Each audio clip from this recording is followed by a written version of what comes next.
Makuna sa anin alimed, adagiti sobra a plastic waste ti may sakari di problema asang sangwen saan laing nga iti pagilyan ngem ket di iti payda duma paset ti lubong. Ngem gapo iti convenience nga ipapaay iti panagusar kadagiti na duma-duma a plastic kas kadagiti pet bottles. Masansan nga isu iti pilpilyan agatangin ti kaadwan iti laksin nga adda iti negatibong epekto na daytoy ti aglawlaw.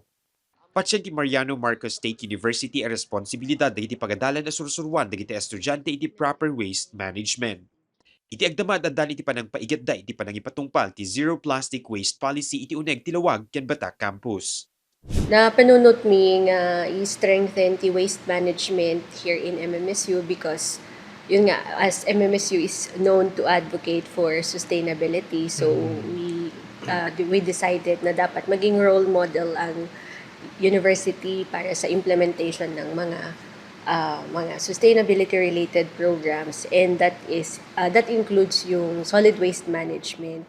Although matagal na po yung solid waste management, pero mahirap po kasi siyang i-implement kahit yung mga local government units po natin medyo nahihirapan in terms of implementing yung Solid Waste Management Act under RA 9003. Aminado ti pagadalan, agapo iti polisiya, maapektaran digiti negosyo nga agap operar iti uneg digiti campus, karamanen digiti kantin.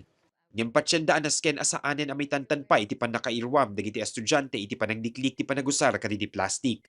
Inlawlawag da ngayon inot iti panakaipatungpal na ti polisiya. We found out na majority ng waste na napoproduce ng university is actually yung mga plastics. Lalong-lalo na yung mga bottled plastics galing from the mineral waters and yung mga Coke and other mga beverages. So, na-decide namin na ito yung unang-una namin pwedeng i-address, although it will affect madami. Like for example, yung business ng university. And yung policy kasi namin is, hindi naman agad-agad na pwedeng walain mo yung plastic sa operation ng university. But instead, nag-set kami ng parang timeline para unti-unting mawala. And of course, ma-practice ng MMSU community na mag-move away from the use of plastic. Iti panagsursursurmi ti MMSU Lawag Campus, napansin mi anarway kadagiti estudyante iti addabitbit na tumbler, ken makita iti na duma-duma suli ti campus digiti water station, mabali na pagkargaan ti danum. Kuna digiti estudyante ang nakasarsarita mi, a menos gastos, no aday iti bukod da paginuman, gaputa saan da na masapul pa iti gumatang ken bumastit pa iti plastic waste.